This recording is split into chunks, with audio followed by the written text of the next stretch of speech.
စာတဲ့သားကောက်လေးတည်းဟာပုံပြေတွေကိုပြောပြရတာကိုဝါသနာပါပြီးခီးသွားတဲ့အခါမှာလည်း level မှာပါလာတဲ့လူတချို့ကအတိတ်ပဲမရှိတဲ့ပုံပြေတစ်ခုကိုပြောပြနေခဲ့ပါတယ်။သူပြောတဲ့ပုံပြေကလူလာ6တဲ့တစ်စီကားတော့မှပြေးရတဲ့ပုံပြေဖြစ်နေတာမလို့ကလေးမလေးကလွယ်ရဲ့အဲ့ဒီပုံပြေကိုဘယ်သူမှစိတ်မဝင်စားကြပါဘူး။အခုခါမှလည်းကြေးလေးစာမေးခွန်းမှာစာမှုခွဲကြောက်သွားခဲ့တာမလို့တငယ်ကြီးစီကိုခီးသွားနေခဲ့တာဖြစ်ပြီးအကြောင်းရင်းကတော့သူ့ရဲ့တငယ်ကြီးစီမှာပဲနေထိုင်ပြီးတော့အသက်ငွေပွဲကြောက်တစ်ခုကိုပြုလုပ်ဖို့စိတ်ကူးထားတာလည်းဖြစ်ပါရဲ့။သူ့ရဲ့အကြောင်းတချို့ကိုလည်းခီးမပါလာတဲ့ခီးတဲ့ချို့ကိုဆေးပြနေတော့မှပဲလမ်းမှာလက်တစ်ခုနဲ့တိုက်မိသွားခဲ့ပါတယ်ထိုလမ်းမှာပါလာတဲ့လူကအစိမ်းမဓမြတွေစီးနေတာကြပြက်လက်ပြေးလာခဲ့ရတာဖြစ်ပြီးသူ့ရဲ့အပေါက်ပါနေအောင်ကလည်းအဲ့ဒီဓမြတွေကြအသိပေးခဲ့ရတာလို့သာစစ်ပြခဲ့ပါတယ်။သူတို့ရဲ့လဲကိုလည်းပြက်လက်ဖို့လုံနေတော့မှပဲစာတက်သားကောက်လေးဟာမဖြစ်မနေသွားရမှာဆိုတဲ့အတွေ့အကြခိုနားစရာနေရာချို့ကိုမေးခဲ့ကတယောက်တည်းထွေးလာခဲ့လိုက်ပါတယ်။သူတဲရမယ့်နေရာကစစ်ကတူကဗော်ကြီးသားတစ်ခုဖြစ်ခဲ့ပြီးထိုနေရာကလည်းစစ်ကွဲတွေဖြစ်ခဲ့တာကြောင့်နေထောက်ကြောင်ဒီဘယ်သူမှမရှိတဲ့အပြင်ထိုနေရာမှာလည်းမကောင်းဆိုးဝါးစီးတယ်ဆိုတဲ့ကောလာဟာလာတစ်ခုလည်းစီသေးတာဖြစ်ပါတယ်။မကောင်းဆိုးဝါးလို့ကြားရတဲ့စာတက်သားကောက်လေးဟာပိုဆေးဝေစားသွားခဲ့ပြီးအဲ့ဒီနေရာမှာပဲတင်းရတက်ဖို့ဆုတ်ဖြတ်လိုက်ပါတယ်။ထိုဗော်ကြီးသားကိုရောက်လာတဲ့အချိန်မှာအရာအလုံးကအစိပ်ပြီးနေတာမလို့တင်ရတာအိတ်နေခဲ့ပါတယ်။ဒါပေမဲ့6ချားစရာအသားတစ်ခုကိုကြားလိုက်တာမလို့ထွေးကြည့်တဲ့အခါနောက်ထပ်ခြေသားတစ်ခုကိုပါခံစားမိလိုက်ပါတယ်။စာတက်သားကောက်လေးကထိုးအရာကိုစောက်ခွေနေခဲ့ပြီးရေတွေးထဲကနေအသားတစ်ခုထွေးလာခဲ့တာဖြစ်ပေမဲ့စာကြည့်တဲ့အခါမှာဘာမှမတွေ့တာကြောင့်ပြက်လက်သွားဖို့ကိုပဲဆုတ်ဖြတ်လိုက်တဲ့အချိန်မှာအနောက်ကနေအရာတစ်ခုဆွဲချတာကိုခံလိုက်ရပါတယ်။အဲ့ဒီရေတွေးထဲမှာတော့ဖားနဲ့လိတ်တာစီးနေခဲ့ပြီးစာတက်သားကောက်လေးကို6လက်နေခဲ့ပေမဲ့စာတက်သားကောက်လေးကတော့စကားပြောတတ်တဲ့ဖားနဲ့လိတ်ကိုသာအံ့ဩနေခဲ့ပါတယ်။သူတို့နှစ်ယောက်ကတော့သူတို့စိတ်လက်ချဆိုတဲ့ဖားနဲ့မဟူရလိတ်တို့ပဲဖြစ်ကြပြီးဒီနေရာမှာအသေးစိတ်လာတာကလည်းအနေပါတစ်ထာတောင်မှစီးနေပြီဖြစ်ပြီးလူတွေရဲ့အခြေအမုန်းနဲ့လောကီရေးအကြောင်းတွေကိုပူတည်ထားကြတဲ့သူတွေလည်းဖြစ်နေတဲ့ပြီစွမ်းအားတွေကိုပါပိုက်ဆိုင်ထားကြတဲ့သူတွေလည်းဖြစ်ပါတယ်အဲ့ဒီတည်ထားတဲ့အရာတွေကိုအသုံးချပြီးအဲ့ဒီအရာတွေကိုပူတည်ထားတဲ့သူကပုံပြီးတစ်ခုအနေနဲ့ပြပြောရတာဖြစ်ပြီးနှစ်ယောက်သားလည်းပြိုက်ဆိုင်နေကြတာလည်းဖြစ်ပါတယ်နှစ်ယောက်စလုံးကလည်းပုံပြီးအပြောကောင်းတဲ့သူတွေဖြစ်ကြပြီးနေ့တစ်ထောင်ကြာအောင်ဒီအဆုံးမပေးကြတာမလို့အနိုင်ဆုံးမပေါ်တယ်လို့အနိုင်ဆုံးမပေါ်ရတဲ့အကြောင်းရင်းကလည်းဆုတ်ဖြတ်ပေးမဲ့သူမရှိလို့ဖြစ်ပါတယ်အမြဲတမ်းကိုက်နေတဲ့ကိုဖားနဲ့ကိုလိတ်တို့ဟာစာတေသားကောက်လေးရောက်လာခဲ့တာကြောင့်နောက်ထောင်ရတော့ကိုကြိုက်တဲ့စာတေသားကောက်လေးကိုပဲဒိုင်အနေနဲ့ဆုတ်ဖြတ်ခိုက်ဖို့တော့သဘောတူလိုက်ကြပါတယ်နောက်ထောင်ရတော့ကိုကြိုက်တဲ့စာတေသားကောက်လေးကလည်းသဘောတူလိုက်ပေမဲ့ပုံပြီးကိုစာပြောရမဲ့သူကပါညစလုံးကပြင်းရင်းနေကြပြီးကိုဖားကသာအရေးပြောခွင့်ရလိုက်ပါတယ်သူတို့စီမှာလည်းပုံပြီးပြောဖို့အတွေ့ကိုရင်းနဲ့အလွယ်တကူပုတ်ဖော်လို့ရတာဖြစ်ပြီးအဲ့ဒီနေရာကအရွေးတစ်ခုကိုယူပြီးထိုက်လိုက်ရုံနဲ့သူတို့ပြောချိတ်တဲ့ပုံစံတစ်ခုပြပေးရတယ်ဖြစ်ပါတယ်ဒီနေရာမှာဗော်ကြီးเจ้าတစ်ခုမဖြစ်ခေကအရေးကရွာတရားလေးစီးခဲ့ပြီးအဲ့ဒီရွာတရားလေးမှာတိုင်းပညာကိုအလွန်အင်မတန်မှလိုလာတဲ့ဝန်ချမ်းဆိုတဲ့ကောင်လေးတယောက်စီးခဲ့ပါတယ်အခုခါမှလည်းစိတ်ကူးရင်းနေတာတွေ့တာဖြစ်ပြီးတကယ်လေသွင်းမှာတော့မိမကိုတောင်မှကြောက်ရတဲ့သူလည်းဖြစ်ပါတယ်ဒါပေမဲ့တိုင်းပညာကိုအလွန်အင်မတန်မှလိုလာတဲ့သူဖြစ်တာကြောင့်တခြားအလုပ်တွေမှာစိတ်မဝင်စားပဲတိုင်းပညာကိုသာစိတ်ဝင်စားတာမလို့ပန်ဝတ်ကြီးရဲ့ရည်စရာလူတယောက်သာဖြစ်လာခဲ့ပါတယ်လူတွေအားလုံးကိုတိတ်တိတ်ပြချေတဲ့ဝါချက်တယောက်ကတနေ့မှတော့အချိန်များနေကြတဲ့လူတအုပ်ကိုမြည်လိုက်ရပါတယ်အကြောင်းရင်းကတောက်ဆရာတယောက်ဟာရေးစားနေတာမလို့အတီးတလို့ကိုတောက်စားနေခဲ့ပေမဲ့မကြွေးတဲ့စိုက်စိတ်ကိုပန်ဝတ်ကြီးကဝိုင်းပြီးအပြစ်တင်နေကြတာလည်းဖြစ်ပါတယ်တောက်တိုင်းဆရာဆိုတာကိုတီးသွားခဲ့တဲ့ဝါချက်ကသူ့ရဲ့ငွေတွေချုံနဲ့လူဆန်ကောင်းဝေလောက်ကဝဲကြွေးလိုက်ပါတယ်တောက်ဆရာကအနှဲငါသာစားပြီးကြမ်းတဲ့အယိုးကိုမြေမာမြုပ်လိုက်ကရေးနဲ့လောက်လိုက်တာနဲ့အပေတစ်ခုပေါ်ပေါက်လာခဲ့ကအဲ့ဒီအပေကိုလည်းရွာသူရွာသားတွေကိုအညီမြခွဲဝေပေးခဲ့ပါတယ်စိုက်စစ်ကိုလည်းစားလိုက်တဲ့အခါမှာတော့အဲ့ဒီအရာအလုံးဟာသူ့ရဲ့ဟာတွေနဲ့ချိတ်ဆိတ်ပြီးတော့လှုပ်ထားခဲ့တဲ့ဆိုတာကိုသိလိုက်ရပါတယ်ဝါချန်ကတော့တောက်တိုင်းဆရာရဲ့နောက်ကိုသာလိုက်သွားခဲ့ပြီးဒါပေမဲ့ဘလို့ပဲလိုက်နေပါစေလိုက်မိမိပဲဖြစ်နေခဲ့ကသူ့ရဲ့ဇွဲလုံးသားတစ်ခုကြောင့်လည်းပဲနောက်ဆုံးမှတော့ရောက်သွားခဲ့ပါတယ်ဝါချန်ကတော့တောက်ဆရာကိုတွေးတာနဲ့သူ့ကိုတိုင်းပညာတိတ်ပိတ်ဖို့ကိုပြောနေခဲ့ပြီးတိုင်းပညာတိတ်တာကအရင်ခိတ်ခဲတာမလို့အဲ့ဒီဒုက္ခကိုခံနိုင်လောက်လို့သာတောက်ဆရာကမေးလိုက်ပါတယ်တိုင်းပညာသားတိုက်ရဘာလို့ဘလို့ပဲခိတ်ခဲနေပါစေဒုက္ခဆိုတဲ့အရာကိုခံနိုင်တယ်လို့ဆိုတာကြိတ်ဆိုနေတာကြောင့်တောက်ဆရာလည်းခွင့်ပြုပေးခဲ့ပါတယ်ဝါချန်ကတော့တိုင်းပညာတရားတော်မှာဖြစ်တဲ့အတွေ့အကြုံအရင်ပြောနေခဲ့ပြီးမှတဖက်မှာတော့သူထိထားတဲ့လို့တော့မလောက်ပါနေခဲ့ပါဘူ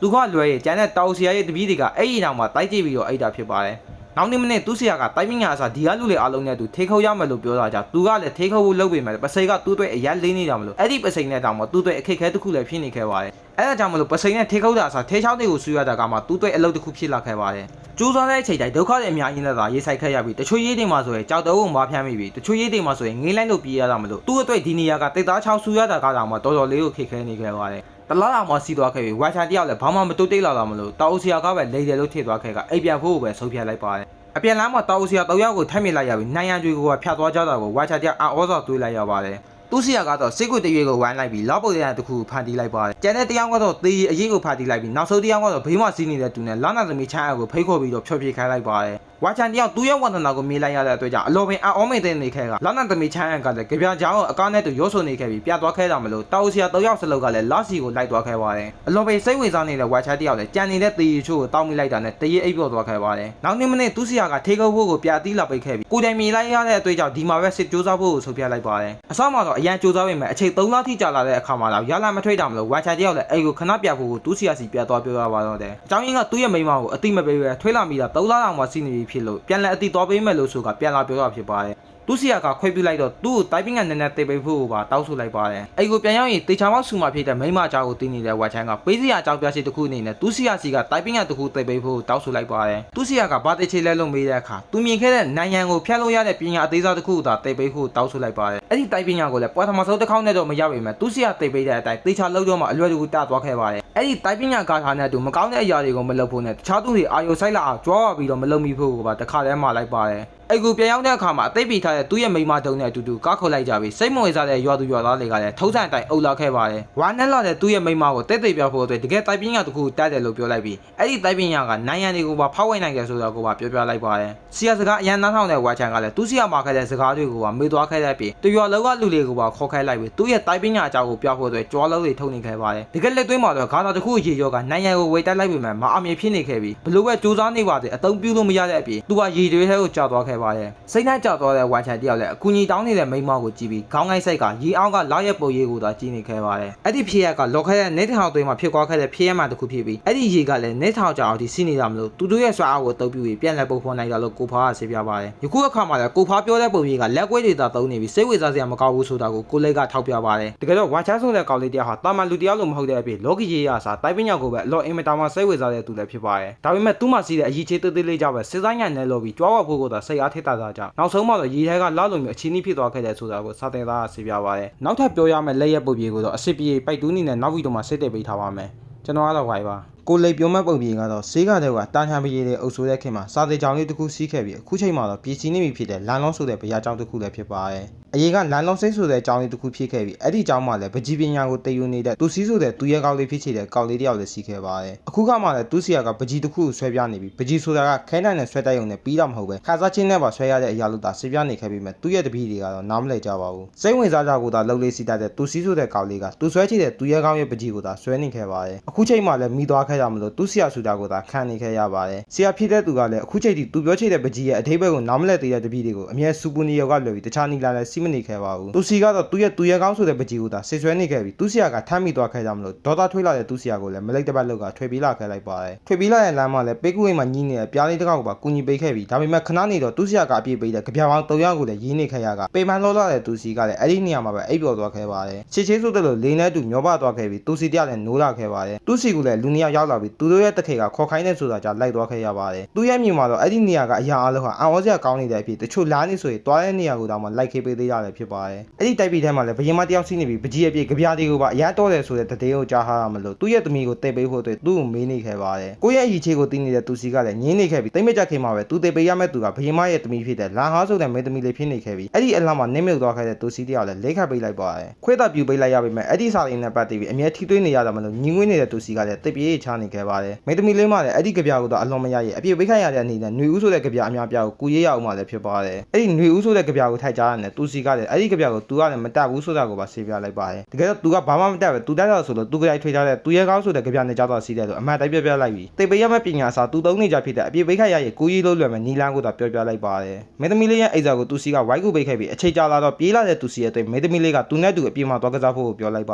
တယ်။မြင်းကိုကြောက်တက်လာလို့မေးတဲ့အခါမကြောက်တတ်ဘူးဆိုကလူဆွမ်းကလုံးနေတဲ့သူစီကိုပြလို့ရတဲ့အဝတ်ထည့်ပေးလိုက်ပါတယ်။ဒါပေမဲ့ပြကြီးတဲ့အခါကြောက်နေတဲ့အတွက်အစင်မပြေဖြစ်နေတဲ့သူစီကိုမဲသမီးလေးကပဲကူညီပေးလိုက်ရပါတယ်။အဲ့ဒီတိုက်ပြီးကြီးဟာလည်းအရာကူမှလာပါတဲ့အပြင်ဒီကလူလေးတိုက်ကလည်းမဲသမီးလေးဖြစ်တဲ့လွာဟောက်ကိုလည်းတီးနေကြတာလည်းဖြစ်ပါတယ်။အလော်မိုင်စိတ်ဝေစားနေတဲ့သူစီကလည်းအဲ့ဒီမျိုးကြီးကစိတ်ဝေစားစရာကောင်းတဲ့အပြင်မဲသမီးလေးကိုလည်းလူတိုင်းကချေးကြပြီးနေရာတိုင်းကိုလည်းအလွယ်တကူပြသွားလို့ရတာမလို့သူတော့အားကြတဲ့အကြောင်းကိုပြောပြလိုက်ပါတယ်။တကယ်တော့မဲသမီးလေးမှလည်းသူ့အမေလိုလူမျိုးဖြစ်ချေတဲ့ရီမန်းချေးစီပြီးဖြစ်အောင်လည်းစူးစမ်းနေတဲ့ဆိုတာကိုပါပြလိုက်ပါတယ်။လမ်းမှာလည်းထူးဆန်းတဲ့လူတွေချို့မြည်သွားတော့မေးကြည့်တဲ့အခါဒီကလူတွေကတချို့စကားလေးဆိုရင်အတိတ်ပဲနဲ့ပုံဖော်ပြီးတော့ပြောကြရအောင်မဲသမီးလေးကဆေးပြပါတယ်။မဲသမီးလေးကလည်းသူတို့ရဲ့ရိုးရဲ့အတိတ်ပဲအများကြီးကိုသိပေးနေခဲ့ပြီးစိတ်ဝေစားသွားတဲ့သူစီကလည်းသူတို့စီမှာလည်းအခုလိုမျိုးစကားဝေးမျိုးစီးတဲ့ဆိုတာကိုပြောလိုက်ပါတယ်။သူစီတယောက်လည်းသူလောက်ပြချေတဲ့ဟာတွေကိုကိုဘာသာထွေပြီးမဲသမီးလေးကိုခံမှန်းခိုင်းနေခဲ့ပါတယ်။သူ့ဘာသာထွေပြီးဆောက်ပြောနေတဲ့ဆိုတာကိုနားလည်သွားတဲ့မဲသမီးလေးကလည်းသူလောက်ပြတဲ့အတိတ်ပဲတစ်ခုခံမှန်းခိုင်းလိုက်ပြီးအဲ့ဒီအတိတ်ပဲကလည်းပန်းခွေးပေါ်မှာမဲသမီးလေးကိုခေါ်တယ်လို့ပြောလိုက်ပါတယ်။ညောင်သားကလည်းအခြေချင်းနားလည်သွားခဲ့ကြပြီးသူစီကတော့ဒီအလူလေးအားလုံးကိုအားကြနေခဲ့ပါတယ်။သူ့လည်းမဲသမီးလေးကပြန်လို့ရတဲ့နေကိုပြသိပေးတဲ့အခါတေချာမထိချုံနိုင်သေးတာမလို့အောက်ပြုတ်ကျသွားခဲ့ပြီးလက်နိုး လာခဲ့ပါတယ်သူစီတယောက်လည်းအိမ်မဲဆိုတာကိုတီးသွားခဲ့ပြီးအဲ့ဒီအိမ်မဲကအပြင်းနဲ့အရန်စစ်တူနေတာမလို့မယုံကြည်နိုင်ဖြစ်နေခဲ့ရပါတယ်နောက်နေ့မနေ့ထုံးစံတိုင်းသူစီရကပကြီးတစ်ခုကိုဆွဲခိုင်းနေပြီးအဲ့ဒီပကြီးကိုတော့လူတစ်ယောက်နဲ့ဆေးပြားနေခဲ့ပါတယ်သူဆွေးကိုမြင်သွားတော့အရင်လိုဆောက်ဆွဲနေတဲ့လူပဲထင်သွားခဲ့ကရိုက်ဖို့အသိပြေးလိုက်တဲ့အချိန်မှာသူမြင်လိုက်ရတဲ့အဲ့ဒီပကြီးကလာလောလို့သူစီရတောင်မှရုပ်ပြေသွားခဲ့ရပါတယ်ဒါပေမဲ့စိတ်ကိုပြတ်ထိပ်ပြီးဘယ်လိုဆွဲလိုက်တာလဲလို့မေးကြည့်တဲ့အခါသူစိတ်ကူးထဲကနေတွေးမိပြီးဆွဲမိလိုက်တာလို့တာပြက်ဖြစ်ခဲ့ပါတယ်သူစီရကတော့အဲ့ဒီပုတ်ကသူဆွဲခိုင်းထားတဲ့ပုတ်ကိုအခြေခံပြီးတော့ဆွဲထားတာလို့ပဲထင်သွားခဲ့ပြီးចောင်းသားလေးကိုလည်းသူအမြဲပြောချင်နေတဲ့စိတ်နှလုံးသားထဲကနေလာတဲ့ဆိုတဲ့ပုတ်ကအဲ့ဒါကိုပြောတာလို့တာဆေးပြားနေခဲ့ပါတယ်သူစီတယောက်လည်းထုံးစံအတိုင်းသိပ္ပံအောင်မထိုက်ကမင်းသမီးလေးရဲ့အကြောင်းကိုတွေးနေခဲ့ပြီးအိပ်ပျော်သွားခဲ့ပါတယ်ခဏနေတော့လေနဲ့သူမျောပါသွားခဲ့ပြီးအဲ့ဒီနေရာကိုပဲထိုင်အောင်လာခဲ့တာမလို့သူစီကလည်းမင်းသမီးလေးစီးရစီကိုတပ်ပြသွားခဲ့ပါတယ်မင်းသမီးလေးကလည်းຫນွေဦးကိုအခြေခံထားတဲ့ကြပြကိုအလော့ရသွားခဲ့တာမလို့သူတို့ရဲ့ဆရာတွေနဲ့လည်းအဆင်ပြေနေကြပါတယ်ဒီတစ်ခါတော့သူစီကပြန်လို့ရတဲ့အကြီးကိုညှိလိုက်ပြီးဒီနေ့မှလည်းပါကွဲတော်စီးရမလို့နေအောင်သားလည်းအဲ့ဒီပါကွဲတော်ကိုတွားကြည့်ကြပါတ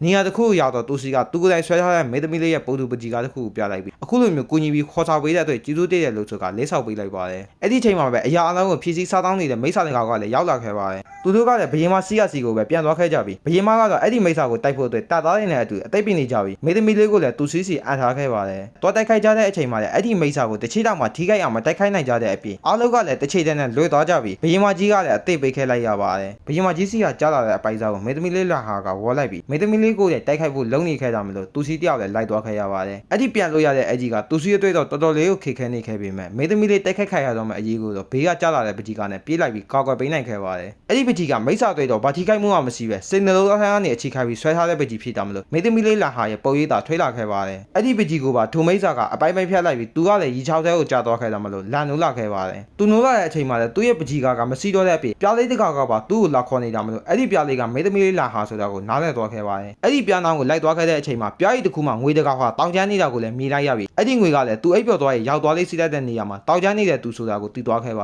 တယ်အဲ့ဒီငွေကမင်းသမီးလေးရဲ့အနောက်ကိုလိုက်နေခဲ့ပြီးအစားမခံရခင်မှာပဲကြောက်တုံးနဲ့ပြေးခဲ့လိုက်ပါတယ်ရွေးချယ်ရအောင်မဲ့သူစီကလည်းသူရပြေးချတဲ့သူရဲကောင်းရဲ့ပုံစံကိုစိတ်ကူးလိုက်ပြီးတိုက်ခိုက်နေခဲ့ပါတယ်အနောက်ဆုံးမှတော့မင်းသမီးလေးလာဟာနဲ့သူရဲကောင်းလေးသူစီတို့နှစ်ယောက်သားပေါက်တိုက်ခိုက်လိုက်တဲ့အချိန်မှာတော့မြေလုံးကိုစုပ်တန်နဲ့မှတ်သွားခဲ့ကအဲ့ဒီငွေဟာလည်းပြေးသွားခဲ့ပါတယ်နောက်နေ့မနေ့မှာတော့အဲ့ဒီအပေပေါ်ကပြားရီလေးကိုကောက်ကွယ်လို့ရအောင်အလွယ်တကူတေးလို့ရမဲ့နေရာလေးတစ်ခုဆောက်လိုက်ပြီးအသိဆောက်နေတဲ့ပြားရီထဲမှာလည်းသူစီရဲ့ပကြီးကားကိုပါမြေလိုက်ရပါတယ်နှစ်ယောက်သားကလည်းအရေးကတိတ်ပိတ်ဘူးတဲ့သူတို့ရဲ့ရိုးဝဲအဓိပ္ပာယ်နဲ့ပဲအခြေချေပြောဆိုနိုင်နေပြီလည်းဖြစ်ပါတယ်စာသင်သားကောက်လေးကထူပုတ်ပြေကိုမတ်ချစ်ပေးနေတော့မှာပဲနှစ်ယောက်သားကလည်းပြည့်ငင်းနေကြပြီဖြစ်ပါတယ်အနိုင်ဆုံးကိုစုပ်ပြဖို့အတွက်စာသင်သားကောက်လေးကိုမေးနေခဲ့ပေမဲ့စာသင်သားကောက်လေးကလည်းနှစ်ယောက်စလုံးရဲ့ပုံပြေကကောင်းနေတာဖြစ်တော့မလို့စုပ်ပြရခင်းနေပြီးစိတ်မရှိတော့တဲ့ကိုဖားနဲ့ကိုလေးတို့ဟာလည်းစာသင်သားကောက်လေးကိုစစ်ပြေဖို့လုပ်နေခဲ့ပါတယ်ယခုပုံပြေတွေကကြိုတင်ပစီထားတဲ့ပုံပြေတွေဖြစ်နေတဲ့အပြင်ခေါင်းစဉ်တွေကလည်းမတူညီကြရမလို့စုပ်ပြရခင်းနေတာလည်းဖြစ်ပါတယ်အဲအကြောင်းမလို့သူကိုယ်တိုင်ခေါင်းစဉ်တစ်ခုပေးမှဖြစ်ပြီးအဲ့ဒီခေါင်းစဉ်ကလည်းအချင်းနဲ့ပတ်သက်တဲ့ပုံပြေတစ်ခုပြောပြရမှာလည်းဖြစ်ပါတယ်အဲ့ဒီအခါကျမှပဲစာသင်သားကောက်လေးကလည်းအနိုင်ဆုံးကိုတမ်းမှတ်လို့ရမှာဖြစ်တာမလို့တောက်ကောက်သားလည်းသဘောတူညီလိုက်ကြပါတယ်ဒီတစ်ခါကိုဖားပြောမဲ့ပုံပြေကလူသားနဲ့တစီတို့ရဲ့အချစ်ပုံပြေလေးလည်းဖြစ်ပါတယ်ဒါပေမဲ့အဲ့ဒီပုံပြေမှာပါနေတဲ့နေရာအားလုံးကထူးဆန်းနေတာမလို့စာသင်သားကောက်လေးကမေးကြည့်တဲ့အခါအခုပြောမဲ့ပုံပြေကနောက်လာမဲ့အနာဂတ်ကိုအခြေခံပြီးပြောမဲ့ပုံပြေလို့ကိုဖားကဆေးပြပါတယ်နိုင်ငံတွေမှာစစ်ကွဲတွေဖြစ်တာကြောင့်လူတွေအားလုံးဟာလည်းလုံခြုံမဲ့နေရာတစ်ခုကိုတွားဖို့အတွက်ပြည်နေကြပါတယ်ဘူတာမှာစိုက်တဲ့ရထားကိုလည်းတေးချေတဲ့လူတွေကများတော့တဲ့အတွက်ကြောင့်စစ်သားတွေကလည်းဝိုင်းပိတ်နေကြရပ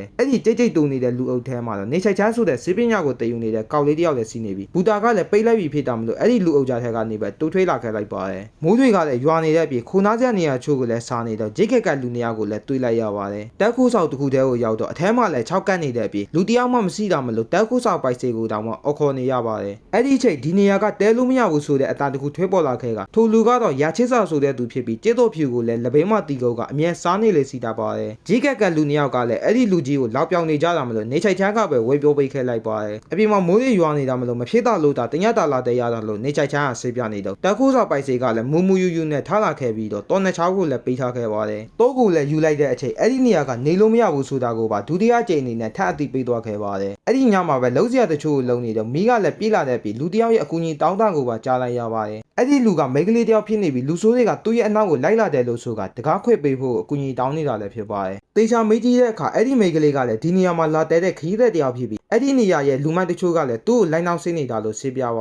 ါတယ်နေချိုက်ချမ်းကလည်းထွေးကြည့်ပေမဲ့အပြင်မှာတရားမှမရှိတာမလို့ပြန်မေးတဲ့အခါအဲ့ဒီမိန်းကလေးကလည်းသူ့ကိုပုံပြီးစောင်းနေတာလို့သာပြန်ဖြေခဲ့ပါတယ်ထပ်ပြီးတော့တင်ရတာတဲခွဲပါတောင်းနေတာမလို့နေချိုက်ချမ်းအသွေးကတော့မိန်းကလေးနဲ့ယောက်ျားလေးဖြစ်နေတဲ့အသွေးကြောင့်အခေသွေးနေပေမဲ့လည်းအဲ့ဒီမိန်းကလေးကတော့လူကောင်းဆိုတာကိုယုံကြည်တယ်လို့ဆိုကအစေပြေတယ်လို့ပြန်ပြောလိုက်ပါတယ် ပြောဆိုဆိုနဲ့ပဲခလုတ်တိုက်မိကထိုမိန်းကလေးရဲ့အကြီးဟာလည်းစုပ်ပြဲသွားခဲ့ပါတယ်နေချိုက်ချမ်းကတော့အဲ့ဒီစုပ်ပြဲသွားတဲ့နေရာကိုပဲစိုက်ကြည့်နေခဲ့ပြီးမိန်းကလေးရဲ့နောက်ကျောမှာဘာလို့ဒဏ်ရာတွေအများကြီးစီးနေရတာလဲလို့မေးလိုက်ပါတယ်အဲ့ဒါကြောင့်မလို့စီးပင်းရံကိုတည်ယူနေတဲ့နေချိုက်ချမ်းကလည်းသူကိုယ်တိုင်ဖော်ဆထားတာဖြစ်တဲ့ဆေးကိုကူညီပြီးလိပ်ပိန်းနေခဲ့ကသူ့ရဲ့စီးတဲ့ချိုးကိုလည်းပေးလိုက်ပါတယ်ဒါပေမဲ့ခဏနေတော့အဲ့ဒီမိန်းကလေးကညနေပြီဖြစ်တာမလို့ပြန်တော့မယ်လို့ဆိုကလုံနေခဲ့တာမလို့သူကိုယ်တိုင်လိုက်ပို့ပေးမယ်လို့ပြောနေပေမဲ့လည်းအစိပ်ပြေတယ်လို့ဆိုကထွက်သွားခဲ့ပါတယ်နေချိုက်ချမ်းရဲ့နာမည်ကိုလည်းမေးခဲ့ပြီးသူ့နာမည်ကလည်းဆောင်းချမ်းလို့ခေါ်တယ်လို့ပြပြောခဲ့ပါတယ်နောက်နေ့မနေ့မှာတော့ဘူတာတွေကလည်းပိတ်နေတော့လည်းဖြစ်တာမလို့အဲ့ဒီတဲခိုးစာကိုပဲပြန်လဲလာခဲ့လိုက်ပါတယ်ဒါပေမဲ့ခဏနေတော့အော်တန်တစ်ခုကိုကြားလိုက်ရတာမလို့တွားကြည့်တဲ့အခါတေနေပြီဖြစ်တဲ့ဂျေကက်ကလူနှစ်ယောက်ရဲ့အလောင်းတွေကိုလည်းတွေးလိုက်ရပါတယ်နေချိုက်ချမ်းကတော့တဲခိုးစာပိုက်စေကိုရဲတိုက်ဖို့ပြောလိုက်အဲ့ဒီခေကြီးကပစ္စည်းနေပြီဖြစ်တာမလို့တိုက်စားရဲမစီးတာလည်းဖြစ်ပါတယ်ဒါပေမဲ့ဘေးမှာစီးနေတဲ့ရဲချစ်စာကတော့အဲ့ဒီလူတွေရဲ့ဝိညာဉ်တွေကိုတရက်တက်စီတွေကနှုတ်ယူသွားတာလို့စစ်ပြပါတယ်တရက်တက်စီလို့ကြားရတယ်မယုံကြည်ဖြစ်နေတဲ့နေချိုက်ချမ်းကိုလည်းတချစ်ကြီးကလက်ထဲသွားခဲ့ပါတယ်အပြေကိုထွေးလာတော့မှဆောင်းချမ်းကိုလည်းထိုင်းမိလိုက်ရပြီးအဲ့ဒီနေရာကမလှုပ်ချုံတော့ဘူးဖြစ်တာကြောင့်ဆောင်းချမ်းကိုလည်းဒီနေရာကထွက်သွားဖို့ပြောလိုက်ပါတယ်အဲ့ဒီချိန်မှာဆောင်းချမ်းကသူ့မှာပြစရာတစ်ခုရှိတယ်လို့ဆိုကတနေရာကိုရောက်တော့သူကအဲ့ဒီနေရာမှာပဲနေတယ်လို့ပြောလိုက်ပြီးအဲ့ဒီနေရာကလည်းရေတွေးတစ်ခုရဲ့အထဲမှာလည်းဖြစ်ပါတယ်ထပ်ပြီးတော့သူကတစီတယောက်ဖြစ်ပြီးသူ့မှာအရေးမရှိဘူးဆိုတာကိုပါပြလိုက်ပါတယ်တကယ်တော့ဆောင်းချမ်းဆိုတဲ့မိန်းကလေးကကျင်းလင်းစာတီကမူမတ်တူရဲ့သမီးဖြစ်ပြီးအခုလေးစီလာရောဆိုတဲ့ဘုရားကျောင်းကိုဖျက်သွားခဲ့စိတ်တော့ကဖျားနာပြီးတော့တေခဲ့ရတာလည်းဖြစ်ပါတယ်အဲ့ဒါကြောင့်သူ့အဖေကလည်းအဲ့ဒီလိုင်းရောဘုရားကျောင်းထဲမှာပဲမြုပ်ပေးခဲ့ပြီးအဲ့ဒီနေရာမှာပဲသူ့ထက်အင်အားကြီးတဲ့ရေခါဆိုတဲ့မိစ္ဆာတယောက်ရဲ့ထိချုပ်တော့ကိုလည်းခံခဲ့ရပါတယ်အဲ့ဒီနေ့ကစပြီးရေခါမိစ္ဆာတွေတက်ခိုးဆောင်မှာလာတဲ့လူတွေရဲ့ဝန်းကျင်တွေကိုလည်းယူပေးရတယ်လို့ဆောက်ချမ်းကဆစ်ပြပါတယ်သူကလည်းထွေပြေးဖို့အကြိတ်ကြိတ်ကြိုးစားခဲ့မှုပြီးကြိုးစားတဲ့အချိန်တိုင်းမှာလည်းအခုလိုမျိုးဒဏ်ရာတွေသာရတယ်လို့ဆစ်ပြပါတယ်အညတော့ကနေချက်ချက်ရဲ့ဝန်းကျင်ကိုနှုတ်ယူဖို့ကြိုးစားခဲ့ပေမဲ့လူကောင်းတယောက်ဆိုတာကိုတီးသွားခဲ့တဲ့အတွေ့အကြုံလော်ပိတ်ခဲ့တာလည်းဖြစ်ပါတယ်နေချက်ချက်ကသူကူညီနိုင်တာစီလာလို့မေးလိုက်ပေမဲ့အဲ့ဒီရေခါမိစ္ဆာကနောက်ထပ်သားကောင်အနေနဲ့သူ့ကိုပြင်းမှတ်ထားပြီးသားဖြစ်တာမလို့ပြေးလို့ရတော့မှမဟုတ်ပဲအဲ့ဒီညရောက်ရည်လည်းရချစ်စာရဲ့ဘေးမှာနေရလှုပ်ချုံနိုင်တယ်လို့ဆောက်ချားကပြောပါတယ်အဲ့ဒီညမှာတော့တေးရီတချို့နဲ့တွားဖားနေခဲ့တာမလို့တေးရီကိုမြေသွားတဲ့ရချစ်စာကလည်းလက်ခတ်ပေးလိုက်ပါတယ်နေအောင်သားကလည်းမူသွားကြတဲ့အခါတကယ်တော့သူကပေဖြေကိုတွားမှဖြစ်ပြီးအနောက်တိုင်းစီးပင်းညာကိုလည်းတေးယူထားပြီးတေးယူထားရတဲ့အကြောင်းရင်းကလည်းဒီကဘာပေါ်ကလူတွေကိုကဲတေချေတယ်လို့ဆိုကအိပ်ပျော်သွားခဲ့ပါတယ်နေအောင်စလုံးကလည်းတေးရီအိပ်ပျော်သွားခဲ့ပြီးတိတ်မကြခင်မှာပဲရချစ်စာရဲ့ခြေထောက်ကြောင့်ပဲပြန်နိုးလာခဲ့ပါတယ်အဲ့ဒီအချိန်အသေးဆောင်နေတဲ့မိစ္ဆာကလည်းအထဲကိုဝေလာကတိုက်ခိုက်ဖို့လုပ်ပြီးမှရချစ်စာရဲ့ဓာကသူ့ရဲ့လိုလိုတိုက်ခိုက်မှုကြောင့်ရေခါမိစ္ဆာလည်းပြေးသွားခဲ့ရပါတယ်တတိယလာတဲ့ရချစ်စာကလည်းထိုမိစ္ဆာရဲ့အနောက်ကိုလိုက်သွားခဲ့ပြီးအဲ့ဒီအချိန်နေချိုက်ကြံကလည်းဆောက်ချမ်းစီကိုတားပြတ်သွားခဲ့ပါတယ်သူနဲ့သူထွေပြေးဖို့တော့ပြောရင်မဲ့ဆောက်ချန်ကတော့အချုပ်ခံထားရပြီးခဏနေတော့အဲ့ဒီရေခါမိစ္ဆာကလည်းပြန်ရောက်လာခဲ့တာမလို့ရေအောင်ထဲမှာပဲဝေပုံးနေခဲ့ရပါတယ်အဲ့ဒီရေခါမိစ္ဆာကသူနဲ့သူဆောက်ချန်ကိုပါခဏလိုက်ဆောင်နေဖို့ပြောနေခဲ့ပြီးနေချိုက်ချန်ရဲ့အသေးစုမရမှုကြောင့်အဲ့ဒီမိစ္ဆာကလည်းအရေးမိသွားခဲ့ပါတယ်ဆောက်ချန်ကလည်းအချိန်ဆွဲပေးနေခဲ့ပြီးသူ့ကိုလည်းလူပြန်ဝင်စားခွင့်ပေးဖို့အတွက်တောင်းဆိုနေခဲ့တာမလို့အဲ့ဒီမိစ္ဆာရဲ့နှိမ့်စိတ်တာကိုသာခံနေခဲ့ရပါတယ်ထပ်ပြီးတော့ထွေပြေးရောက်ဆောင်တဲ့အခါထိုမိစ္ဆာရဲ့ဆွဲချတာကိုသာခံလိုက်ရပြီးရိုင်းနေခဲ့တာမလို့ဒေါသထွေးလာတဲ့နေချိုက်ချန်ကလည်းထွေးလာခဲ့လိုက်ပါတယ်ထိုမိစ္ဆာကရချစ်စော်လို့ထည့်သွားခဲ့ပြီးထွေပြေးသွားခဲ့ပြန်လဲကြည့်တဲ့အခါမဟုတ်တဲ့အတွေ့ပြန်တိုက်ခိုက်ဖို့လုပ်ပါတယ်အဲ့ဒီချိန်မှာရချေးစာကရောက်လာခဲ့ပြီးထိုမိစ္ဆာကိုအသိပါလာတဲ့တင်နန်းနဲ့ပြည်တာမလို့အဲ့ဒီရေခါမိစ္ဆာကလည်းထပ်ပြေးသွားခဲ့ပါတယ်နောက်ထပ်တစ်စီတယောက်စီးတဲ့ဆိုတာကိုတီးသွားခဲ့တဲ့ရချေးစာကတော့တတ်ဖို့အသိပေးလိုက်ပေမဲ့နေချိတ်ချန်ကဝေကပေးခဲ့ပြီးတေချာစိတ်ပြတော့မှအသိချမ်းသာခွေပေးခဲ့ပါတယ်လူပြန်ဝေစားလို့ရအောင်ပါရချေးစာကကူညီပေးခဲ့ပြီးနေချိတ်ချန်ကိုလည်းမိစ္ဆာတွေကိုတိုက်ခိုက်နိုင်မဲ့လက်ဆောင်တစ်ခုပေးခဲ့ပါတယ်အခုလေးစီရချေးစာရဲ့ရည်ရဲ့ချေးကတခြားနေရာတွေကိုထပ်သွားကအပြည့်မဲ့လူသားတွေကိုကူညီပေးရအောင်မှဖြစ်ပြီးသူ့ကိုလည်းငွေရမျက်စိပြဖို့အကြံပေးခဲ့ပါတယ်နေချိတ်ချန်ကလည်းအဲ့ဒီဆုတ်ထွေးလာတဲ့လောကကြီးမှာလူတိုင်းကိုမကယ်တင်နိုင်ဘူးဆိုတာကိုနားလည်သွားခဲ့ကငွေရမျက်စိကိုပဲပြန်ပြီးသူတက်နိုင်တဲ့ကူညီပေးဖို့ကိုပဲဆုံးဖြတ်လိုက်ပါတယ်သူလောက်ရမဲ့ကတိတိုင်ဆောက်ချန်ရဲ့အယိုးပြကိုလည်းပြန်လဲမြုံနှံပေးခဲ့ကအေးချမ်းတဲ့ဘဝလေးကိုရပါစေလို့ဆူတောင်းပေးခဲ့ပြီးထွေးလာခဲ့လိုက်ပါတယ်ခဏနေတော့ဆောက်ချန်ကအနောက်ကနေလာဆွဲလိုက်ပြီးသူမထွေးလာရတဲ့အကြောင်းရင်းကလည်းရချိစာပေးခဲ့တဲ့ပစ္စည်းကြောင့်မထွေးလာရဲခဲ့တာလို့ဆေးပြပါတယ်နောက်ဘဝကိုမကူသေးဘူးလားလို့မေးကြည့်တဲ့အခါသူကဒီမှာခဏနေချေသေးတာကြောင့်လို့သာပြန်ပြေးခဲ့ပါတယ်နေချိတ်ချန်ကတော့ထုံးစံတိုင်းသူ့ရဲ့ရွာလေးမှာပဲဆောက်ချန်နဲ့သူ့ရဲ့စီးပညာတွေနဲ့ပဲလူတွေကိုကူညီပေးနေခဲ့ပြီးအချိန်ကြီးကြာတော့နေအောင်သားရဲ့တန်ရောစိတ်ဟာလည်းပိုခိုင်လာခဲ့ပါတယ်အချိန်ကြီးကြာတော့ဆောက်ချန်ကဆေးကိုတလန်တိုးဖို့ဆုတ်ပြတ်လိုက်ပေမဲ့မှန်တယ်မှမမြင်လိုက်ရတဲ့သူ့ရဲ့ပုံရိပ်ကြောင့်ပဲအနောက်ကိုပြဆုတ်သွားခဲ့ပါတယ်အချိန်ကြီးကတော့ကြာလာခဲ့ပေမဲ့နေအောင်သားလိမ့်မထကြသေးတာမလို့စိတ်မစီတော့တဲ့စာသေးသားကောက်လေးကတော့ကိုဖားကိုပြောနေခဲ့ပြီးပုံပြေကိုပြီးအောင်နားထောင်ဖို့ကိုသာကိုဖားကပြပြောပါတယ်အဲ့ဒီချိန်နေအောင်သားကလည်းဗျိုက်သူထွေးလာခဲ့ကြပြီးသူ့ကိုလက်ထပ်မလားလို့နေချိုက်ချာကမေးလိုက်ပါတယ်တစီဖင်းနေတာကိုမညွညွဘူးလားဆိုတဲ့ဆောက်ချန်ရဲ့စကားကိုမညွညဘူးဆိုတာကြောင့်လက်ခတ်ပေးလိုက်ပါတယ်နောက်နေ့မနေ့မှာတော့မေဂလာဝေါ်ရုပ်သွားခဲ့တဲ့အခါလူတွေထွေပြေးနေကြတာကိုမေးလိုက်ရပြီးမေးကြည့်တဲ့အခါမှာဒီနေရာမှာလည်းစစ်ကွဲကြောင် နေပြီလည်းဖြစ်ပါတယ်အဲ့ဒီချိန်လူအုပ်ကြားထဲကနေရေခါမိတ်ဆာကိုပါထမ်းမြင်လိုက်ရတာမလို့အဲ့ကိုပြတ်ပြေးသွားခဲ့ကဆောက်ချမ်းကိုပြတ်သွားပြောပါတယ်လက်နေတဲ့နေရာသားကလည်းအကိုးစရတစ်ခုဖြစ်တဲ့ရချိစာပိတ်ခဲ့တဲ့ပစ္စည်းကိုပဲအိမ်မှာချိန်ထားလိုက်ပါတယ်အဲ့ဒီပစ္စည်းကြောင့်ပဲထိုမိတ်ဆာကဝေမရဖြစ်နေခဲ့ရပြီးအဲ့ဒီပစ္စည်းကိုလည်းဝေလိုက်အသေးဖောက်ဖို့အတွက်ဆောက်ချာကတကားဝမှာချီထားလိုက်ကအသေးဆောင်နေလိုက်ပါတယ်ဒါပေမဲ့အဲ့ဒီမိတ်ဆာကအင်အားအရန်ကြီးမားတဲ့အတွေ့အကြောင်းအစေးကနေမဝေလာပဲအနောက်ကနေပဲဖောက်ဝေလာခဲ့လိုက်ပါတယ်အဲ့ဒီစိတ်ကြောင့်ပဲနေချက်လည်းလွတ်သွားခဲ့ကတားဖို့လုံနေတဲ့ထိုမိတ်ဆာကိုလည်းမီးအိမ်နဲ့ရိုက်ခေလိုက်ပါတယ်ထပ်ပြီးတော့တိုက်ခိုက်ဖို့လုံနေတာမလို့တစ်ချိန်တည်းနဲ့ထပ်လွတ်သွားခဲ့ပါတယ်အသေးတိုက်ခိုက်ဖို့ပြင်နေတဲ့အဲ့ဒီမိတ်ဆာကိုရချိစာပိတ်ခဲ့တဲ့ပစ္စည်းရဲ့အကူအညီကြောင့်လည်းပဲနေနိုင်ခဲ့ပါတယ်တတိယလာတဲ့နေချက်ကိုလည်းသူတို့လွတ်လပ်ပြီဆိုတာကိုပါရှင်းပြနေတော့ဒုတိယချီကွေးလာတဲ့အဲ့ဒီအိတ်ကြောင့်ပဲသူကလည်းတွားရတော့မယ်ဆိုတာကိုပါတီးလိုက်ကြရပါတယ်တဖြည်းဖြည်းနီးကန်းလာတဲ့အဲ့ဒီဝင်းရည်တွေကဆောက်ချမ်းကိုဆွဲခေါ်သွားနေတာမလို့ဘယ်လိုမှမဖြစ်နိုင်တော့တဲ့အတွေ့အကြုံနီအောင်သားရဲ့လေးတွေဟာလည်းပြေးသွားခဲ့ပါတယ်အဲ့ဒီချိန်အမိရနားလိုက်တဲ့ဆောက်ချမ်းရဲ့အနံတစ်ခုကြောင့်အမတ်တရားတွေနဲ့အတူတဖြည်းဖြည်းအရေးတွေကလည်းပြတ်ပေါ်လာခဲ့ပါတယ်အဲ့ဒီဝင်းရည်တွေကလည်းလော်ပေးလိုက်ပြီးအကြောင်းရင်းကတော့စိတ်မှန်တဲ့ခံစားချက်တစ်ခုကြောင့်လူအဖြစ်ကိုပြန်လဲရောက်ရှိသွားခဲ့ပြီးပုံပြေရဲ့အစုပ်သားမှာတော့နေဝင်စည်းစားလေးနဲ့အတူနီအောင်သားရဲ့ပုံပြေလေးဟာလည်းပြီးဆုံးသွားခဲ့ပါတယ်အဲ့ဒီချိန်စိတ်ဝေစားသွားတဲ့စာတေသားကောက်လေးကအနာဂတ်မှာထူးခြားတဲ့ပစ္စည်းချို့ကိုမေးနေခဲ့တာမလို့ဖြီးရခင်းနေတဲ့ကိုဖားကလည်းသူ့ရဲ့ပုံပြေကိုမတ်ချစ်ပေးဖို့သာပြောနေခဲ့ပါတယ်လူတိုင်းပြောကြတဲ့အခြေပုံပြေဆိုတာကလက်ထပ်ဖို့ရတာအဓိကကြတဲ့ပုံပြေတွေဖြစ်ကြပါတယ်ဒီတစ်ခါကိုလေပြောမဲ့ပုံပြေကတော့နားလက်ရခေစုပ်ဖြစ်တဲ့ပိုက်ဆိုင်ပြီးသားအခြေပုံပြေတစ်ခုပြောပြမှလည်းဖြစ်ပါတယ်ဘရေခေကုတ်စုပ်ကနေအချိန်တစ်ခုမှရိုးစိလာတဲ့ဇနီးမောင်းနဲ့ဦးစီးကြပြီးမနစ်မိုးလေးကြနဲ့ဇနီးဖြစ်သူကဟောင်းနေပြီဖြစ်တဲ့မန်တစ်ခုရဲ့စီမံထိုင်ကသူ့ရဲ့တရေတာကိစ္စတွေကိုလည်းပုံမှန်တိုင်းလုပ်နေခဲ့ပါတယ်နေအောင်သားရဲ့ဘဝတွေဟာလည်းရိုးဆေးလာပြီးဒီနေ့မှလည်းပေါ်နေတဲ့ဟေကိုစားဖို့ထက်ဖို့အတွက်ပြောနေတဲ့ယောက်ျားဖြစ်သူကိုကြားမရေးအတွက်မထဲတာလို့ပြစီပြပါတယ်အဲ့ဒီနေ့ကလည်းကြပြပြိုက်ခွဲစီးတာမလို့အိမ်မှာပြန်လာစားမှမဟုတ်ဘူးလို့မိမဖြစ်သူကိုအတိပေးပါတယ်အဲ့ဒီချိန်မိမဖြစ်သူကပစ္စည်းနေပြီဖြစ်တဲ့သူတို့ရဲ့မန်ကိုလည်းပြန်လာပြည့်ပြည့်ဖို့အတွက်မန်ပြေရဲ့သူကိုပါခေါ်လာခဲ့ဖို့မှာလိုက်ပါတယ်အပြန်လမ်းမှလည်းမန်ပြေရဲ့သူကိုပါမေးသွားခဲ့ပြီးတနေရာကိုရောက်တော့ငိုတန်တစ်ခုပါကြားလိုက်ရတာမလို့တွားကြည့်တဲ့အခါမိကလေးတယောက်ဖြစ်နေခဲ့ပါတယ်အဲ့ဒီမိကလေးကိုမေးကြည့်တော့သူကလူချသားအိတ်တစ်ခုရဲ့မယငန်တယောက်ဖြစ်ပြီးအခုကတော့နေချလိုက်ပြီဖြစ်တော့မလို့နေစရာနေရာမရှိတဲ့အတွက်ဒီမှာလောက်ငိုနေတာလို့ဆေးပြပါတယ်။ရေအနေငယ်သာတဲမှာမို့နေထိုင်စရာအမုန်းကလေးသာစီအစီပီပီလို့ကုညီတောင်းနေတဲ့ထိုမိတ်ကလေးကိုကြည့်ကလန်လုံးဘုရားကျောင်းရဲ့ဘေးမှာလူအသွားလာနေတဲ့စာနေကျောင်းလေးတစ်ခုစီးတာမလို့အဲ့ဒီနေရာမှာရေအနေငယ်တဲလို့ရတယ်လို့ဆိုကကုညီပေးလိုက်ပါတယ်။ထိုမိတ်ကလေးကိုခေါ်လာကစာနေကျောင်းကိုရောက်တော့ဒီနေရာကသူစာလေးလာလေးစီတဲ့နေရာဖြစ်ပြီးသူတို့အိမ်နဲ့နီးတာဖြစ်လို့မကြောက်ဖို့မှလိုက်ကသူများလေးသာမိသွားရင်တမျိုးထေချမှဖြစ်တဲ့အတွက်အပြေကိုမထွေးမိဖို့ပါတခါတည်းမှလိုက်ပါတယ်။အဲ့ကိုပြန်ရောက်တော့မိုက်ပြေတဲ့သူကိုမေးနေတဲ့မိန်းမဖြစ်သူကိုမေးလာတယ်လို့ဆိုကကြီးလို့တောင်မှအစင်မပြေတော့တဲ့မန်ကိုလော့ပြေကအသေးဝက်ဖို့သာပြောလိုက်ပါတယ်အဲ့ဒီမှန်ကသူတို့လက်ထက်ကစားတော့ကယောက်ျားဖြစ်သူပေးခဲ့တဲ့တခုတည်းသောအမတ်တရပစ္စည်းလည်းဖြစ်ပါတယ်နေတွေကြပြီးမို့သုံးမရတော့တဲ့ပစ္စည်းတွေကိုလည်းအသိပြန်လက်ဖို့ပြောနေခဲ့ပြီးအဲ့ဒါမှသာအရသာစီတဲ့ဟေးတွေကိုစားရမှာလို့ပြောနေတဲ့ယောက်ျားဖြစ်သူကိုနောက်နေ့မနေ့ဘာစားချိလဲလို့မိကြည့်တဲ့အခါဘာဖြစ်ဖြစ်ရတယ်လို့သာပြပြောခဲ့ပါတယ်နောက်နေ့ကျရင်လည်းစားတင်ဆောင်မှာအစိုးရတော်လေးလာမှာမို့နေ့လက်စားလာမဖို့ဖို့ပါတခါတည်းမှာလိုက်ပါတယ်တစ်ဖက်မှာတော့စားတင်ဆောင်မှာစားဖမ်းနေချိန်ဖမ်းနေတဲ့စားကိုမင်းနေတဲ့ထိုမိတ်ကလေးဖြစ်သူကိုပန်းကူကပြကိုဖမ်းနေတာလို့ပြပြောပါတယ်အဲ့ဒီမိတ်ကလေးကနောက်ထပ်ပန်းကူဇာလာတစ်ခုဖတ်ဖူးလားလို့မေးလိုက်ပြီးယောက်ျားလေးတယောက်ကသူချေတဲ့သူကိုဆွေအိတ်ထဲမှာထည့်ထားတဲ့ဆိုတဲ့ဇာလန်းလို့ဆိုတာနောက်လိုက်ပါတယ်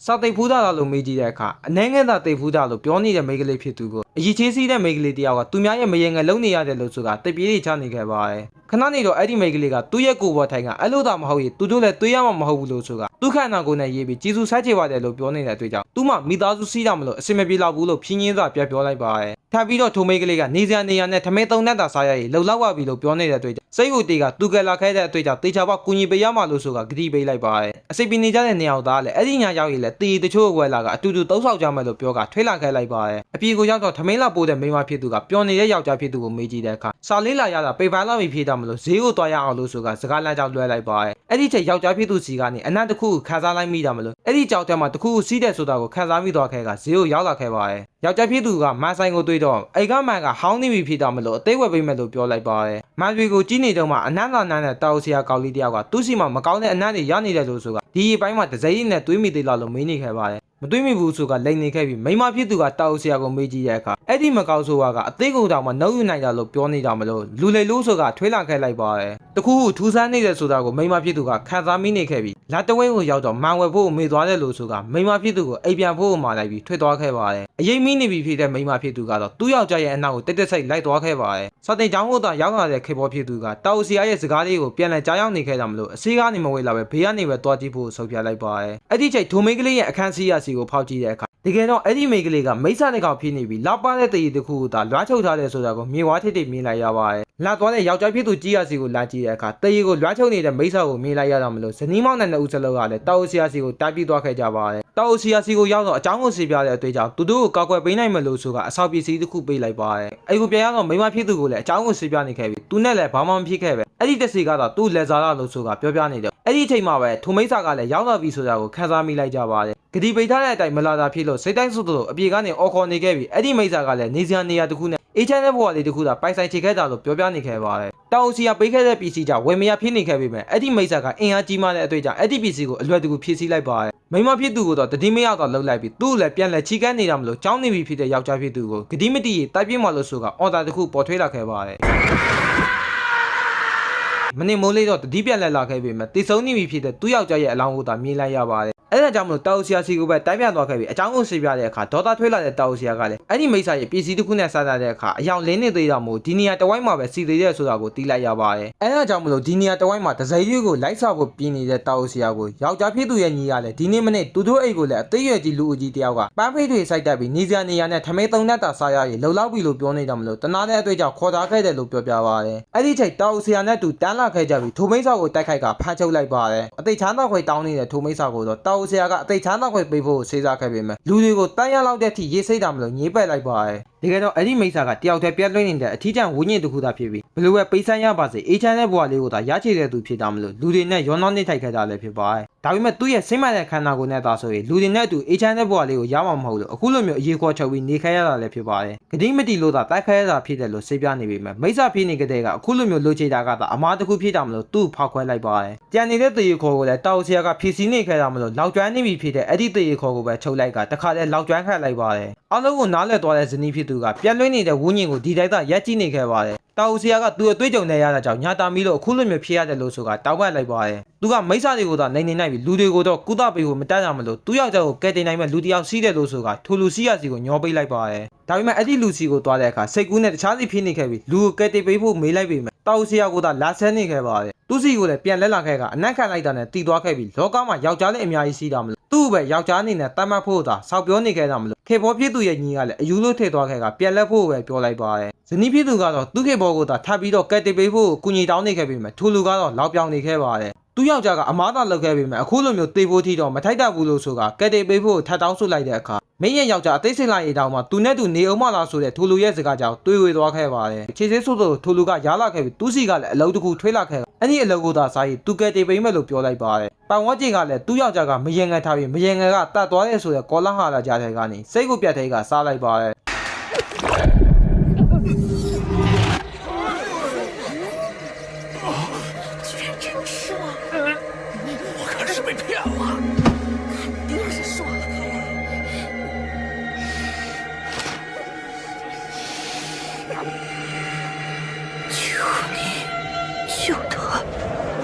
ခေမောကယ်တင်ပေးဖို့ထပ်တောင်းဆိုလိုက်ပေမဲ့အဲ့ဒီလူကတော့ဆောင်းနောက်ကထွက်သွားခဲ့ပါတယ်သူတို့ခိတ်စီမှာတော့ဖောက်ပြက်နေဆိုတာကအရန်ကိုအစေးရစီမဲ့ကိစ္စတစ်ခုလည်းဖြစ်ပါတယ်အစိမ်းကိုသာထိပ်ပြီးလှုပ်ပေးလိုက်ရပေမဲ့ခဏနေတော့ရေသေးတစ်ခုမှရော်လော်တဲ့အတွေ့အကြုံတတ်စေးလောက်ကထိုင်ငုံနေခဲ့ရပါတယ်အဲ့ကိုသာပြန်လာခဲ့ပြီးပန်ဝတ်ကြီးကြားထဲကနေသူ့ယောက်ျားရဲ့အလောင်းကိုတိတ်ဖို့လုပ်တဲ့အခါဟိုလူကျွေးခဲ့တဲ့အလောက်ကခြေချေဆုပ်တော့ပြန်ထွေးလာခဲ့ပါတယ်အဲ့ဒီအလုပ်ကြောင့်ပဲသူ့ယောက်ျားဟာလည်းပြန်လည်စစ်တမ်းလာခဲ့ပြီးခန်းစားချင်းမှတ်နေတဲ့မိန်းမဖြစ်သူကိုအခုချိန်ကစပြီးကောင်းဝေးမယ်လို့ဆိုတာပြန်လည်တောင်းပန်နေတဲ့ယောက်ျားဖြစ်သူကိုစကားတခေါမှပြန်မပြောပဲအတန်တစ်ခုသာပေါ်ထွေးလာခဲ့ပါတယ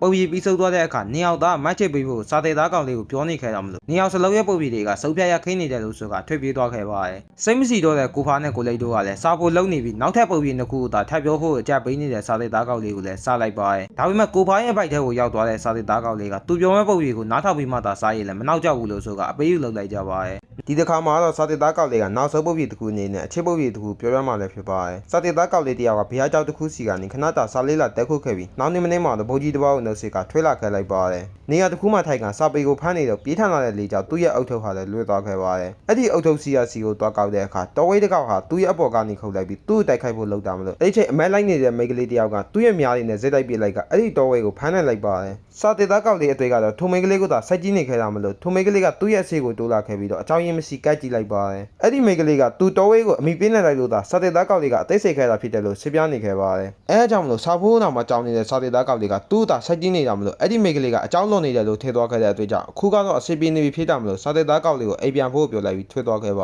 တယ်အဲ့ဒီချိန်မှာပဲထိုမိန်းကလေးရဲ့ပစ္စည်းတစ်ခုကလည်းပြုတ်ကျကျခဲ့တာမလို့ကြီးစုဆောက်ဖို့အတွက်ပြပိတ်ဖို့ကသူ့ရဲ့လက်ကျက်ကလေးတစ်ခုလည်းဖြစ်လာခဲ့ပါတယ်ထိုမိန်းကလေးကိုလည်းဆောက်ခွေနေခဲ့ပြီးအသားသက်သမားတယောက်ရဲ့လမ်းညွှန်မှုကြောင့်အဲ့ဒီမိန်းကလေးကလူအိတ်တော်ကဆိုတာအပြင်သူ့ရဲ့နေထိုင်ရာလိပ်စာကိုပါတီးသွားခဲ့ပါတယ်လူအိတ်တော်ကိုရောက်တော့အဲ့ဒီမိန်းကလေးကိုမေးကြည့်တဲ့အခါထိုလူကတော့တကားပိတ်ဖို့သာပြေးနေတာမလို့လူအိတ်တော်ကမိန်းကလေးတယောက်ရဲ့ပစ္စည်းကြကြခဲ့တာမို့ပြန်လာပေးတာလို့ရှင်းပြပါတယ်ဒါပေမဲ့အဲ့ဒီလူစီကကြားရတာကတော့သူတို့လူအိတ်တော်ရဲ့တခင်မလေးကမနေလောက်ကမှမတော်တဆမှုနဲ့ဆုတ်သွားခဲ့တယ်လို့သာကြားလိုက်ရပါတယ်အဲ့ဒီမိန်းကလေးရဲ့အလောင်းကိုလည်းလာရောဘုရားကျောက်ကတောအုပ်ထဲမှာမြုပ်ထားခဲ့ပြီးသူ့အဖေကလည်းတမီးဖေးသူဆုတ်သွားတဲ့အတွေ့ကြောင့်ပူဆွေးတော့ကရောက်နေခဲ့ရတာမို့ရာထူကနေနှုတ်ထွက်လိုက်ပြီးရွာကိုပြသွားခဲ့တယ်လို့သာပြောပြခဲ့ပါတယ်ထိုမိန်းကလေးရဲ့အုပ်စုစင်မှာကြပြားလေးကိုနေတိုင်းလာဆိုပိန်နေတာကလည်းအခုဆိုရင်3လလောက်မှစီးနေပြီလည်းဖြစ်ပါတယ်ဒါပေမဲ့တစိဖြစ်နေတာတော့နိုင်ကြီးနေရတာကလည်း3လလောက်မှစီးနေပြီဖြစ်တဲ့ထိုမိန်းကလေးတွေကဒေါသရဲ့ထွေးလာခဲ့ပြီးမို့အပြေကိုထွေးလာခဲ့လိုက်ပါတယ်သူ့လည်း6လနေခဲ့ပြီးတေချာကြည့်လိုက်တော့မှသူတွေးချင်နေတဲ့မိန်းကလေးဆိုတာကိုတီးသွားခဲ့တဲ့အခါမကြောက်တဲ့အပြေတွေးခွေးပါရောက်လို့ကြီးစုတင်းနေတဲ့စာတေသားကောက်လေးကိုတီးလိုက်တာကြောက်ကြီးနေခဲ့ပါတယ်ခဏနေတော့အဲ့ဒီမိန်းကလေးကသူ့ရဲ့နာမည်ကိုမေးကြည့်တဲ့အခါကျန်းယူတန်လို့ပြောတာကြောင့်ကျန်းယူတန်ဆိုတဲ့စကားလုံးကတရုတ်လို9ဦးကိုဆိုလိုတာလည်းဖြစ်ပါတယ်စားနေတဲ့ထိုမိန်းကလေးကိုလည်းအဲ့ဒါတောင်မှစာတေသားပြီးအစင်မပြဆေးပြားချင်နေသေးတယ်မို့နေတိုင်းသူ့ရဲ့အုပ်ကူစီမှာဒုက္ခလောက်ပိနေရတာတောင်မှမလွတ်လောက်သေးဘူးလားလို့မေးလိုက်ပါတယ်ခဏနေတော့တပြေးချနေတဲ့ထိုမိန်းကလေးဖြစ်သူကိုလူရည်သေးပြီးလို့ခဏရင်းနေတမလို့ကိုတွားရတာမဟုတ်ဘူးလားလို့မေးကြည့်တဲ့အခါလူဖြစ်တော့ကသူတက်ခဲ့တဲ့တိတ်ဆာတွေကများတော့တာဖြစ်လို့ပြန်ဝင်စားမယ်ဆိုရင်တောင်မှလူကလွယ်ရင်ကြံတဲ့ဘွားတွေကတေချာပေါက်ဖြစ်ဖို့ကများတာလည်းဖြစ်ပါတယ်အဲအကြောင်းမလို့သူတို့လာပါပြီးအကြီးရှိစီးတဲ့မိန်းကလေးတယောက်ကဘွားမကူပဲဒီတိုက်သားနေတင်ရတာလို့ရှင်းပြပ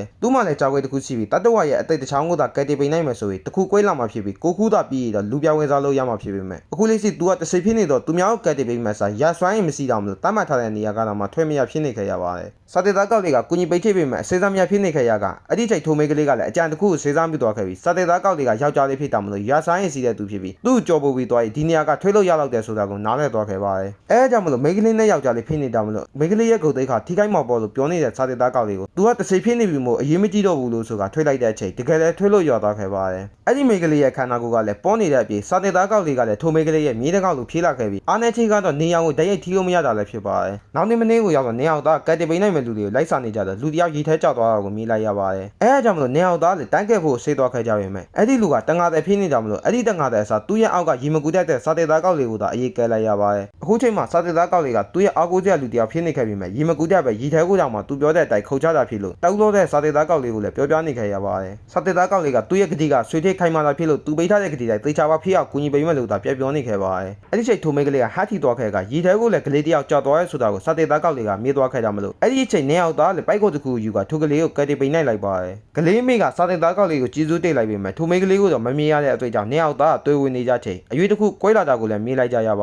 ါတယ်အဲ့ဒီနီလန်ကအတော်ဝိနေဆိုတာကိုတီးသွားခဲ့တဲ့အတွက်အနက်နဲ့ရရက်ကလူတွေရဲ့ကိစ္စတွေကိုလိုက်ကူညီပေးနေခဲ့ပြီးတချို့ရေးတွေမှာဆိုရင်သူများရဲ့အတူဘကိုတားလိုက်ပြီးတချို့ရေးတွေမှာဆိုရင်တိတ်ခုတ်တဲ့သူဒီနေရာကထွေသွားဖို့ပြောနေခဲ့ပြီးတချို့ရေးတွေမှာဆိုရင်လည်းလက်ကျသွားတဲ့လူတယောက်ကိုကူညီပေးနေခဲ့ပါတယ်တားလိုက်ရတဲ့အကြောင်းရင်းကအခေါက်ထဲကကလေးကအသိစင်နေသေးလို့ဖြစ်ပြီးဒီနေရာကနေထွေသွားဖို့ပြောတဲ့အကြောင်းရင်းကတော့ပြူကြလာတော့မှကြောက်တော့ကြောက်ဖြစ်ကလူတွေကိုကူညီပေးနိုင်ခဲ့ကြပါတယ်အခြေကြီးကြတော့အရေးကမြေကျိုးတစ်ခုလိုဖြစ်နေတဲ့စာတေသားကောက်လေးရဲ့အုတ်ထုတ်ကျိုးလေးဟာလည်းလောက်ပါတဲ့အရာတစ်ခုသာဖြစ်လာခဲ့ပါတယ်နေအောင်သားလည်းအခြေကြီးစားနှောင်းနေခဲ့ကြကနေရာတစ်ခုလည်းရောက်လာခဲ့ကြပြီးအဲ့ဒီအမြင့်နေရာမှာတော့လာသားသိမဲ့လူတော့မရှိတော့ဘူးမဟုတ်လားလို့ပြောနေတဲ့ထိုမိန်းကလေးဖြစ်သူကိုဘွာကြီးကခါတိတာဖြစ်ပြီးလူတိုင်းမှလည်းပူပန်းစရာအကြောက်ပြတ်ရှိစီကြတာမလို့ဒီနေရာမှာထိုင်ပြီးအနာယူနေတောင်မှတွေးနိုင်တယ်လို့စာတေသားကောက်လေးကဆေးပြားနေခဲ့ပါတယ်အဲ့ဒီညမှာတော့ထိုမိန်းကလေးကစာတေသားကောက်လေးရဲ့ကိုယ်ပေါ်မှာလဲလျောက်လိုက်ကနောက်နေ့မနေ့မှာတော့အဲ့ဒီတောင်ပေါ်မှာထိုင်ကတွေးဝေနေခဲ့ပါတယ်အဲ့ဒီချိန်စာတေသားကောက်လေးရဲ့အုတ်ထုတ်ကျိုးလေးကိုလည်းချီနှောင်ထားတဲ့ပုံစံတစ်ခုပြောင်းလိုက်ပြီးခရီးဆေးဖို့အတွက်စာတေသားကောက်လေးကိုနိုးလိုက်ပါတယ်သူလူပြောင်းဝင်စားလို့ရတဲ့အခါတွားရမဲ့မရနပြီကိုလိုက်ကူပေးဖို့ပြောလိုက်ပြီးသူရောလိုက်လို့ရလာလို့မိန်းနေတဲ့စာတေသားကောက်လေးကိုသူနဲ့သူစီးနေတာကအရန်ကြာနေပြီဖြစ်တာမလို့သူရဲ့အနံ့တွေကလည်းစာတေသားကောက်လေးစီမှာဆွဲနေပြီဖြစ်လို့ဝဲလို့ရတယ်လို့စစ်ပြပါတယ်ဂတိပေးလိုက်တဲ့စာတေသားကောက်လေးကိုလည်းမြေလောက်ကစီးချိသေးရဆိုတဲ့အကြောင်းကိုပြောပြနေခဲ့ပြီးအနက်နဲ့အရရက်ကိုစာတေသားကောက်လေးနဲ့အတူတူဖြတ်ကျော်လာခဲ့ကတတဝါချိုးကိုလည်းကတ်တီပိန်နိုင်ခဲ့ကြပါတယ်အနောက်ဆုံးအနေနဲ့ကတ်တီစရာတကွဲတာကြံတော့တာဖြစ်ပြီးအနောက်ဆုံးအသိတဲ့ချောင်းကိုသာကတ်တီပိန်နိုင်ရင်သူလည်းတွားရတော့မယ်လို့ပြောလိုက်ပါတယ်တန်ရုံးစိတ်စီးလာကြပြီမို့နေအောင်သားမခွဲနိုင်ဖြစ်နေခဲ့ရပေမဲ့ဒီနေ့မှလည်းချစ်သူများနေစီတာမလို့မိပန်းခွဲတော့ကိုတွားကြည့်ကြပါတယ်နေအောင်သားလည်းအဲ့ဒီခွဲတော့မှအတူတူတွားလာခဲ့ကြပြီးတနေရာကိုရောက်တော့အဲ့ဒီမိဘရဲ့အစီမှာဆူတောင်းဖို့ပြောလိုက်ပါတယ်သူရဲ့ဆူတောင်းမှာမိမရဲ့အ များကြီးရပါစေလို့ဆူတောင်းနေတာမဟုတ်ဘူးလားလို့မေးနေတဲ့ထိုမိန်းကလေးဖြစ်သူကိုမိန်းကလေးရဲ့ဘဝအများဆုံးကိုရပါစေလို့ဆူတောင်းခဲ့တာလို့ဆေးပြပါတယ်အဲ့ဒီချိန်လိုင်ယွန်ဘုရားကျောင်းကိုပြတ်သွားချစ်ရဆိုတဲ့ထိုမိန်းကလေးဖြစ်သူကိုခေါ်လာခဲ့က